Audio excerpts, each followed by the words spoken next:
Welcome back to Andersen Acres. Today we're diving into one of those topics every farmer hopes they'll never have to deal with, but absolutely will at some point. How to handle farm animal health emergencies. Whether you're raising chickens or goats or rabbits or ducks, a mischievous little white mini horse who thinks fences are a suggestion, emergencies happen, and being prepared is what keeps small problems from turning into heartbreaking ones. So, let's talk about it.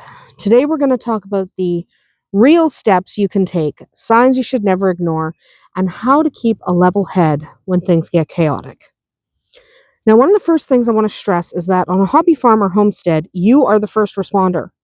There is no on farm medical team, no on call vet living in your barn, no magical pause button when an animal is struggling. You are the person who sees the problems first, okay? And your ability to react calmly and decisively can truly be the difference between life and death. That sounds dramatic, but it's also true. When an animal is in crisis, minutes matter, and preparedness is not optional.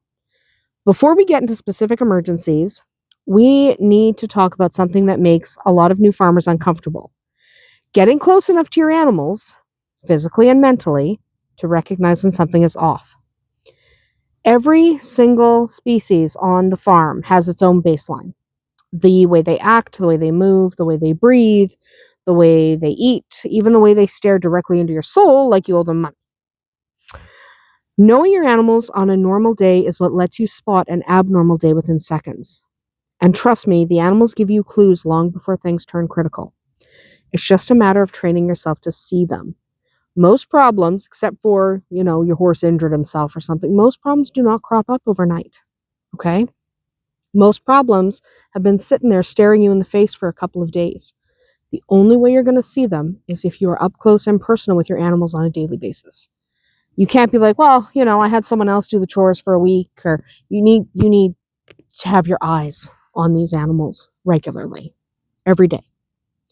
So let's get into specific emergencies, and we'll start with poultry because chickens and ducks love drama. A chicken can go from fine to frantic faster than should be biologically possible, but they do it. One of the most common emergencies with poultries, especially chicken, is heat stress. A bird that is panting heavily, wings spread, standing still, and looking really, really dazed is already in trouble. The emergency response needs to be immediate. You don't have time to call a vet, okay? You do not. Even if you want to call a vet for your chickens, you don't have time. So the immediate solution is shade, hydration, electrolytes if you've got them, and cooling the bird down gradually. Don't suddenly dunk them in a basin of cold water like a poultry baptism. Don't do that. That will shock them, okay? So get them cooled down, do it gradually, but do it. You need to get them out of the heat. Now, ducks handle the heat better, but are still at risk. So if a duck stops quacking and looks lethargic, don't assume they're just having a mood.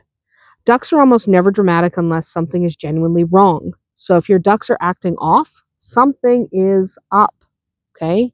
Get on it. On the flip side, cold stress can be just as severe. Chickens becoming stiff, slow, or uncoordinated in winter need really fast intervention. Bringing a bird inside to warm up slowly is the key. You don't shove a frozen chicken under a heat lamp on full blast and hope for the best. That's how you create overheated, confused chickens who still feel terrible. Emergencies require gentle corrections, not extreme swings. Warm them up gradually, monitor them closely, and make sure they can stand, walk, and eat again before they go back outside. Don't keep them inside long term or you're going to have them inside all winter. But get them warmed up.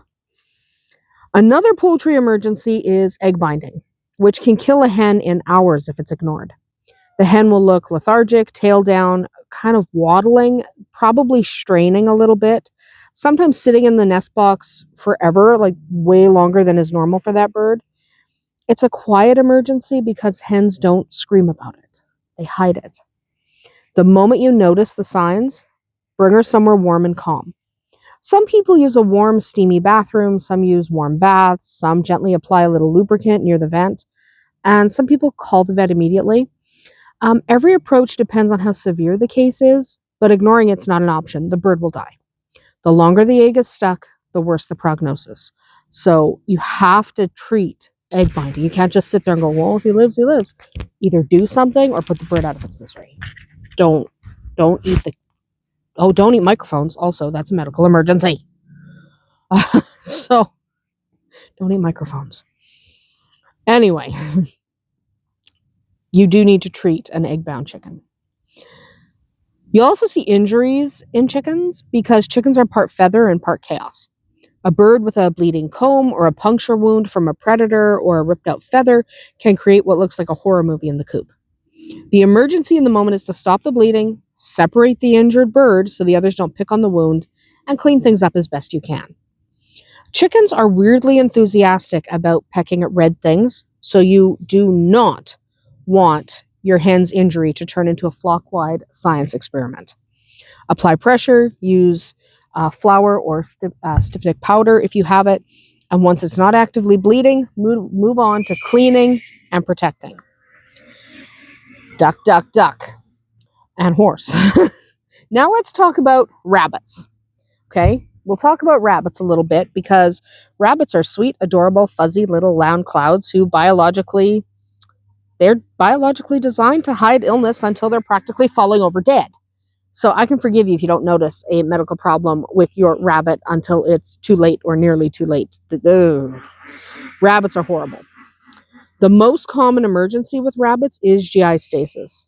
If a rabbit stops eating or stops pooping, even for a few hours, it is a full-scale medical emergency. Yeah, the ducks are on their way.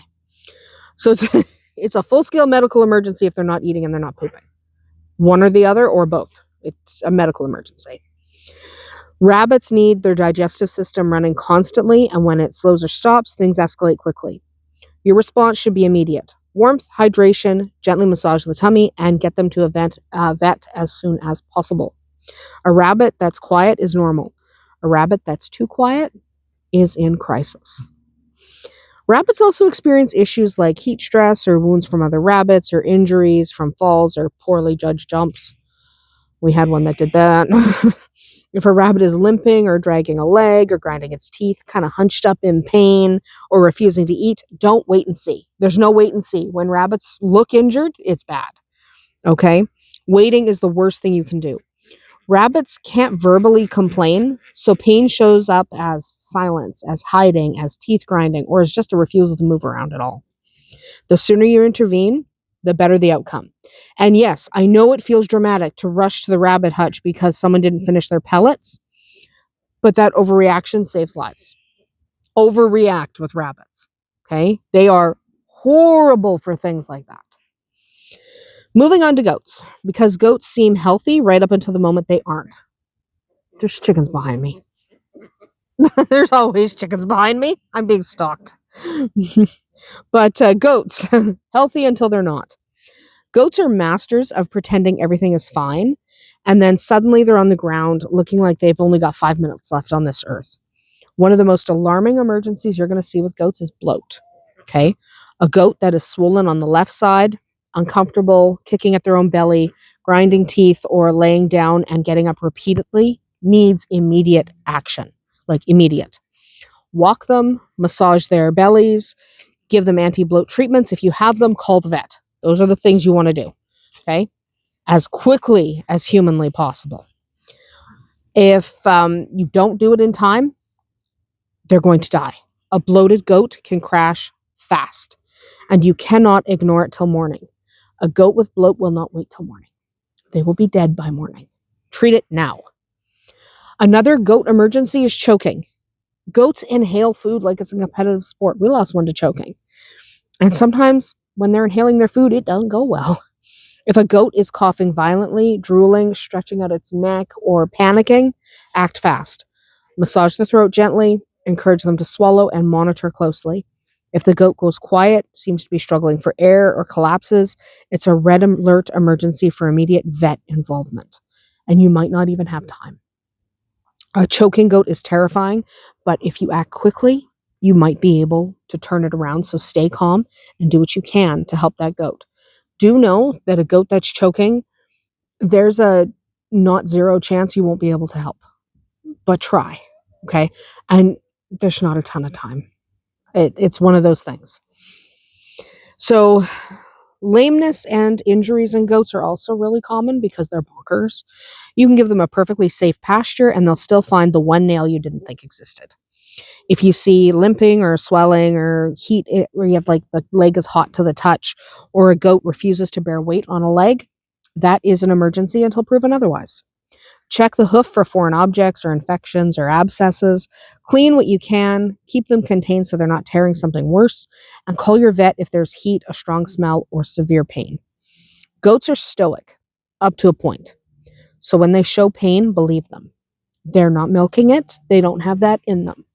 They need treatment. If they are in obvious pain, something's wrong. Now let's talk about my tiny chaos gremlin with hooves. He's staring at me from over there. Miniature horses, shadow facts. Horses, full or mini-sized, have one big word you never want to hear. Colic. Colic just means belly pain. I have my stomach hurts, so I'm going to die. Horses are nonsense when it comes, like, who designed horses? They're nonsense. But colic is abdominal pain, but in horses, it can be very, very serious, very, very fast. A horse that's pacing or pawing or rolling excessively, looking at their sides, biting at their sides, or refusing food, giant red flag. With a mini, the signs can be a little more subtle because they don't really want to tell you they're hurting, but the principle is the same. If you suspect colic, pull all feed, keep them walking if they can, and don't let them roll endlessly and call your vet. This is not a we'll see how he is after dinner situation. This is a we need help right now. Colic is no joke, especially in minis. They hide it as absolutely as long as they can. And once you know something's wrong, it's wrong and you need help. Okay, call your vet. Injuries with mini horses are also very real emergencies, even when the horse is small and cute. Okay, they injure themselves just like the big guys. A deep cut, especially near a joint, can cause serious complications. Heavy bleeding, visible bone or tendon or joint fluid, or a wound that looks like it was made by something dirty or rusty needs to be treated urgently right now. Stop the bleeding with pressure, gently clean the wound if you can, and protect it with a clean wrap. And get the vet on speed dial. You're probably going to need a little help, especially if the wound needs some stitches. Minis look tough, and they can be remarkably resilient, but they still need real medical care when things go sideways. Then we have your dogs and your cats, because let's be honest, on a farm, they're not just pets, they're coworkers. You need them. I need them. I'm assuming if I need them, so does everyone else. But farm dogs, they might be livestock guardian dogs, they might be rodent control, they might be chicken watching supervisors, herding dogs. There's a lot of different farm dogs you might have. So your farm dogs need care. And cats are the silent pest control unit, and you also can't ignore them when they have an emergency. What kind of emergency? Well, emergencies for these guys could include poisoning or severe wounds, heat stroke, encounters with predators or vehicles, a dog that's suddenly staggering or vomiting, drooling excessively, or having seizures could have eaten something toxic. A cat that's hiding, breathing fast, or crying in pain needs attention now, not later. For dogs and cats, the emergency response is often remove them from the source of danger, keep them calm and contained, check for breathing and bleeding, and get in contact with your vet. With poisoning, don't automatically induce vomiting unless a vet tells you to. Some substances become more dangerous if you throw them back up, so don't induce vomiting unless that's the recommendation. With severe bleeding, apply steady pressure with whatever clean cloth you can grab. With heat stroke, get them into the shade, cool them gradually with cool, not ice cold water, and offer small amounts of water to drink. Get them sipping, basically, lapping slowly. Now that we've walked through species-specific issues, let's zoom out and talk about what almost every farm animal health emergency has in common. The first common piece is this. You need a basic first aid kit that actually exists in real life, not just in your imagination. If your kit currently consists of one half-empty roll of vet wrap, a pair of scissors you borrowed from the kitchen, and vague intentions, this is your sign to upgrade. I did a video a couple years ago on things you might want to have in your first aid kit that can tide you over till you can get the vet out. Take a look at that, or look at one of the many creators who have put together farm first aid kits. Definitely have one ready to go. Your future self, standing in the barn at midnight with a bleeding animal, will thank you. A practical, usable first aid kit for the farm should live in one place where everyone knows where it is, and it should be restocked regularly. If you use all the vet wrap, buy more and put it back in there. Don't just wait, okay? You need to make sure it's always ready because things happen when you don't want them to. So what might be in there? Things like gauze and gauze pads, non-stick pads, vet wrap, lots of vet wrap, adhesive tape, blunt tip scissors, a digital thermometer, a flashlight or a headlamp. You need light. You can't see. You cannot see. Okay? You absolutely cannot see. Everything happens after dark. You need a light. You want saline, like a saline wash, clean water for flushing, disposable gloves. There's going to be things that happen that you don't want to touch, but you have to touch. Have gloves in your kit. Antiseptic solution, wipes, syringes without needles so you can get medication or water down into the animal's throat. Electrolyte powder, notebooks with a pen so you can write down temperatures, like if you're taking temperatures, so you can tell the vet this is the temperature, then it went up to this, then it was this, then it was that, so you can actually have a record before the vet gets there. You don't need to build a mobile vet hospital, but you do need enough supplies to stabilize an animal until proper medical help is available. The next universal piece is knowing normal vital signs for your animals. You don't have to memorize every number like you're cramming for a test, but you should know roughly what a normal breath rate looks like, what a normal heart rate feels like, and what a normal temperature range is for the species you keep. That way, when something feels off, you can check without guessing. A digital thermometer and a watch with a second hand are two very underrated farm tools. Also, that notebook we talked about a minute ago, have all those numbers written down. You don't have to remember what's the goat's temperature supposed to be. Just write it down. Then you can flip your book open and go, no, we're not in that range. Right? So write these things down. When an emergency happens, I like to think in 3 phases: pause, assess, act. The pause is important. When you first walk in and see chaos, an animal down or an animal bleeding or animals panicking, it is incredibly tempting to start doing 10 things at once. But if you pause for a few seconds, take a breath, and give your brain time to switch from panic mode to problem-solving mode, that will make all the difference. The animals do not need you to scream and flail. They need you to be the calm one in the room because they're already screaming. Assessment comes next. Is the animal breathing? Are they standing, sitting, on their side? Is there visible blood? Are they in immediate danger from other animals, from the weather, from the environment? Like, are they tangled in fencing or stuck in a corner? Your first priority is to remove immediate danger. Separate them from the rest of the flock or herd if necessary. Get them somewhere safe if you can move them without making things worse. And make sure you're not about to get yourself hurt. You can't help the animals if you're hurt too. So pay attention. Then it's time to act. This is where having a basic plan makes a huge difference. For example, if you see heavy bleeding, your action plan is to apply pressure. Keep the animal as calm as possible and maintain that pressure while you call for help. If you see an animal down, disoriented, or showing neurological signs like circling, head tilts, or seizures, your action is to protect them from further injury. Keep them padded and contained and contact a vet immediately. If you see signs of respiratory distress, like wheezing or gasping, open mouth breathing, and an animal that really shouldn't be doing that, that's another call the vet right now situation.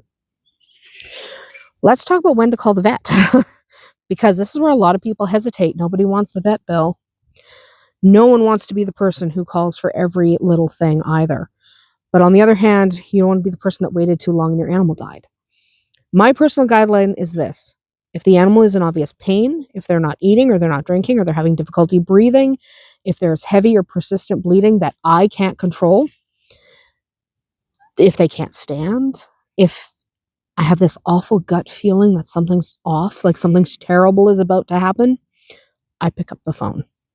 You can always say, hey, this is what I'm seeing. Is this an emergency? They'll either come out or tell you, you know what, call me back in a couple hours, see how they're doing. A quick phone consult can save you from guessing. It's also worth building a relationship with a vet before the emergency happens. If the very first time you call a vet is when the goat is on the ground and can't get up, that's stressful for everyone involved. If you've already had them out for routine care and vaccines or a general checkup, then when you call in a panic, you're at least a familiar name and an address. Vets are busy and overworked, but many of them will absolutely talk you through the first steps over the phone if they know you're serious and you've done your homework. Another piece of the emergency puzzle that often gets overlooked is quarantine and biosecurity. Not every emergency is a single dramatic moment. Sometimes it's a slow motion disaster, like a contagious illness crawling its way through your flock. If you have a bird that's suddenly coughing and sneezing or has runny eyes, that bird should be separated immediately even before you know what's wrong, okay? Because bad things are happening. The same goes for any new animal you bring to your farm. Quarantine is not just a fancy word people use online. It's a real practical tool for preventing emergencies from becoming farm-wide disasters. 30 feet for 30 days. A sick animal or a new animal gets removed from the group and is at least 30 feet away for at least 30 days. That's the rules. Now, short-term emergency handling also includes how you calm and restrain animals without making things worse. Because a panicking animal is a danger to itself and to you. With smaller animals like chickens or rabbits, you might just be able to grab a towel or a blanket and wrap them in basically what I call the burrito of safety. With goats or mini horses, that might mean using like a halter, a lead rope, a calm, steady voice, a second pair of hands if you can get them. Yelling, flapping, and chasing are rarely going to help in those moments, no matter how tempting they feel. So, let's talk about shock, because it can show up after injuries or predator attacks or major stress. An animal in shock might be cold to the touch, especially around the ears or extremities. They might be weak and unresponsive or have pale gums. Your job in these situations is to keep them quiet, warm, and still. Don't force food or water if they can't swallow properly. Instead, keep them on a soft surface, cover them lightly if they're cold, and get help. Shock is your animal's body basically saying, "We're not doing great," and you want professional backup as soon as possible. Shock can kill. Now, one of the most difficult parts of handling emergencies is emotional. When it's your animals, your chickens, your rabbits, your goats, your mini horse, the panic hits harder. They aren't just livestock in some distant, detached sense of the word. They're living beings you fed, watered, cleaned up after, yelled at, and loved. In the moment, you may feel guilt or fear or anger or even heartbreak. All of that's normal. But in an emergency, your feelings have to stand to the side for a moment while you do what needs to be done. You can cry later. Right now, you're the one in charge. Be in charge. Do something about the problem. After the immediate crisis has passed, whether it ends with recovery, a long treatment plan, sometimes the loss of the animal, there's another step that will help you in the long run. Write it down. Take notes. Write down what happened, when you noticed the first signs, what you did, what worked, what didn't, what the vet said. In the moment, it might feel like you'll never forget, but life moves on, and having a written record means the next time you'll have something solid to refer back to. It also helps you notice patterns, like a particular feed causing recurring issues, or a certain fence line being responsible for repeated injuries. There's also power in setting up systems before emergencies happen. For example, you might decide that every evening when you do chores, you take 60 seconds per pen or pasture to just watch. Not feeding, not cleaning, just watching. Are they eating? Are they moving normally? Is everyone hanging back, or is anyone hanging back and looking kind of hunched over and looking like they're just not right? That nightly little scan is often what lets you catch problems while they're still small. Emergencies don't always arrive with flashing lights. Sometimes it's a whisper first. You can always make a habit of checking your infrastructure as well. Is the fencing in good shape? Are there sharp edges or loose wires or broken boards? Is the coop secure against predators? Are there places an animal could get tangled or trapped or injured? All of this matters. A lot of farm emergencies are technically preventable in the sense that they happen because something sharp, unstable, or unsecured got someone. If you can't prevent everything, that's fine. I mean, you're not going to be able to prevent everything, especially with animals like goats and horses, right? You're just not going to be able to prevent it all. But if farm animals can get their head stuck in something, they absolutely will. So you can stack the deck in your favor by being alert to these potential problems. And yes, sometimes despite all your systems and all your preparation, something still goes wrong. It will happen. A perfectly healthy animal will suddenly crash. A predator outsmarts your best defenses. A hidden condition will show up out of nowhere. When that happens, I want you to remember this. Doing your best counts. Recognizing the emergency, responding quickly, calling for help, and learning from it, that's what responsible animal care looks like. Perfection doesn't exist on a farm, but commitment, compassion, and growth do. So when it comes to handling farm health emergencies, the big picture is this. Know your animals.